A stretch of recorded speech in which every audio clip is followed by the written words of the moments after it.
Election 12 तारीख को है, लेकिन इंशाअल्लाह तुहाडा जोशो खरोश दसदा पिया कि इंशाअल्लाह इलेक्शन तुसी पाकिस्तान तहरीक इंसाफ को जिता सके।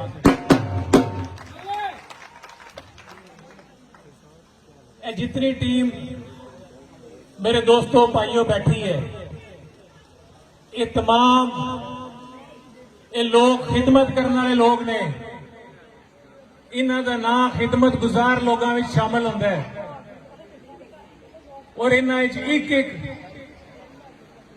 फर्द जिहड़ा है उन्हें इस इलाके की, इस शहर की भरपूर खिदमत की है। इस वास्ते कम अज कम तुहानू किसी नू ये शक नहीं कि शायद सिर्फ वोट लेन आए ने और इस तो बाद नहीं मिलना। तुहानू सब नू पता है कि इस तो पहला भी इलेक्शन होंदे आए ने और उन्हां इलेक्शनां विच भी मुख्तलिफ जमातां जितने CST ते दोस्त बैठे हैं इन्हां दे मुकाबले विच आउंदियां रहियां ने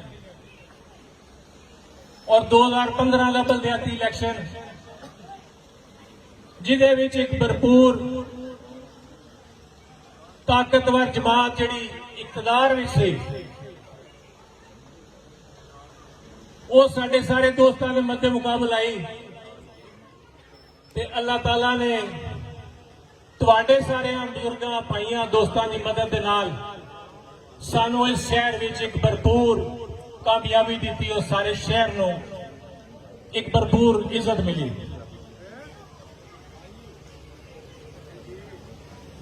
वो इलेक्शन और आज का दिन मैं समझना कि सिर्फ 12 नूं फिर फैसला हो जाना है कि वो लोग जेडे गुजरात तो उठ के आ गए थे लोगों को वरगलाते ने पे कि असी तुहाडी खिदमत करना चाहते हैं, असी तुहाडी बेहतरी करना आए हैं। यार अगर तो तुसी अपने शहर विच अपने इलाके विच बेहतरी कर ली है तो तुसी जरूर इत्थे आओ। इत्थे दे लोग बाशऊर ने, गैरतमंद ने और कदे भी किसी इंपोर्टेड कैंडीडेट के हथों विकन वाले नहीं। इंशाअल्लाह 12 तारीख को कैंटोनमेंट के बोर्ड के इलेक्शन भी अल्लाह ताला ने सानू फतह देनी और तुहानू शिकस्त इंशाअल्लाह होनी है और आने वाले जनरल इलेक्शन भी तुहानू इंशाअल्लाह इस शहर तो, इस हल्के तो तुहानू वो शिकस्त होनी है और इंशाअल्लाह तुसी याद रखना है। मेरे दोस्तों बुजुर्गों, अगर तुहाडे महल्ले का इलेक्शन होवे तनवीर टाउन का तो कौन चाहेगा कि साडी नुमाइंदगी कोई आके थपले तो आके करे? तनवीर टाउन का नुमाइंदा होना चाहिए। इलेक्शन N71 का इस हल्के का इलेक्शन है। इंशाअल्लाह N71 के लोग इतने इलेक्शन लड़नगे, किसी इंपोर्टेड कैंडिडेट की कोई जगह नहीं होएगी। और मैं साडे नाल चूंकि दादी कहते ने आजाद कश्मीर के इलेक्शन के मैं एक तकरीर सुनी मुस्लिम लीग काफ दे कह रही सी कि सानू मजबूरन PTI का टिकट लेना पिया। भाई तुहानू मजबूरी किहड़ी सी तुहानू PTI का टिकट लेना पिया? और नाल कहते ने इत्थे PTI का वोट नहीं, वोट साडा है। इंशाअल्लाह तुसी साबित करना है कि इत्थे ए दोस्त बैठे इन्हां दा वोट है, PTI का वोट है और तुहाडा वोट है, किसी का बाहरों आके कोई वोट नहीं।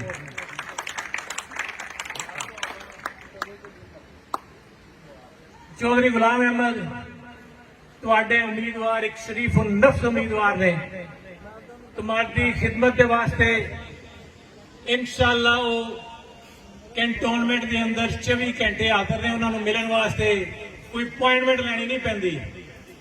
ਉਹਨਾਂ ਨੇ ਕੋਈ ਗੱਲ ਮੈਂ ਨਹੀਂ ਰੱਖੀ ਅੱਗੇ ਕਿ ਜਿਹੜੇ ਰੋਕਣਗੇ ਤੁਹਾਨੂੰ, ਬਲਕਿ ਮੈਂ ਸਮਝਦਾ ਕਿ ਜਿਹੜੇ ਤੁਸੀਂ ਇੱਥੇ ਦੇ ਲੋਕਾਂ ਨੂੰ ਤੁਹਾਡੇ ਕੋਲ ਚੌਧਰੀ ਅਜ਼ਹਰ ਮੰਜ਼ੂਰ ਦੀ ਮੌਜੂਦਗੀ ਵਿੱਚ ਤੁਹਾਡੇ ਕੰਮਾਂ ਦੇ ਵਾਲੇ ਨਾਲ, ਤੁਹਾਡੀ ਮਦਦ ਦੇ ਵਾਲੇ ਨਾਲ ਉਹ ਮੌਜੂਦ ਨੇ। ਚੌਧਰੀ ਤਾਹਿਰ ਸਲੀਮ ਇੱਥੇ ਮੌਜੂਦ ਹੈ, ਚੌਧਰੀ ਵਲੀਦ ਅਕਰਮ ਹੁਣ ਇੱਥੇ ਆ ਗਏ ਨੇ। ਸਾਰੇ ਦੋਸਤ ਤੁਹਾਡੇ ਵਾਸਤੇ ਇੱਥੇ ਹਾਜ਼ਰ ਨੇ। ਇਨਸ਼ਾਅੱਲਾ ਇਹਨਾਂ ਦੇ ਦਰਵਾਜ਼ੇ ਵੀ ਖੁੱਲੇ ਨੇ ਔਰ ਮੈਂ ਬੰਦਾ ਇੱਕ ਨਾਚੀਜ਼ ਹਾਂ, ਮੇਰੇ ਦਰਵਾਜ਼ੇ ਵੀ ਤੁਹਾਡੇ ਵਾਸਤੇ 24 ਘੰਟੇ ਖੁੱਲੇ ਨੇ। ਜਿਸ ਵੇਲੇ ਵੀ ਆਓਗੇ ਇਨਸ਼ਾਅੱਲਾ ਸਾਨੂੰ ਆਪਣਾ ਖਿਦਮਤ ਗੁਜ਼ਾਰ ਪਾਓਗੇ, ਇਨਸ਼ਾਅੱਲਾ ਤੁਹਾਡੀ ਭਰਪੂਰ ਖਿਦਮਤ ਕਰਾਂਗੇ।